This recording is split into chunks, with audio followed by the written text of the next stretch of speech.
હે દ્વારકાધીશ, હે મારા કાળિયા ઠાકર, વાલા, જોત જોતામાં તારા પવિત્ર પુરુષોત્તમ માસના રૂડા દિવસો પૂરા થઈ ગયા.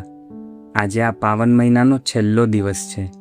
મારા નાથ, આખો મહિનો મેં તારી ભક્તિ કરવાનો, તારું નામ જપવાનો અને મારાથી બનતા નિયમો પાળવાનો જે નાનકડો પ્રયાસ કર્યો છે, એમાં મારી અજ્ઞાનતાને લીધે ઘણી ભૂલો થઈ હશે. મારા માવતર, હું તો એક સાવ પામર જીવ છું. મારી ભક્તિમાં, મારા જપમાં કે મારા ભાવમાં ક્યાંક ને ક્યાંક બહુ મોટી કચાશ રહી ગઈ હશે.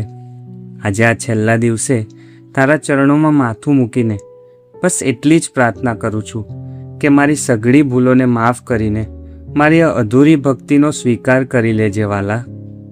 હે માધવ, કાલથી આ અધિક માસ તો વિદાય લઈ લેશે, પણ મારી ભીતરથી તારો અહેસાસ ક્યારેય ઓછો ન થવા દેતો. આ સંસારની દોડાદોડીમાં અને માયામાં હું ક્યાંક ફરીથી ભૂલો ન પડી જાઉં, એટલે કાયમ મારો હાથ પકડી રાખજે. ભલે આ મહિનો પૂરો થઈ જાય, પણ તું કાયમ માટે મારા હૃદયમાં રોકાઈ જજે ઠાકર.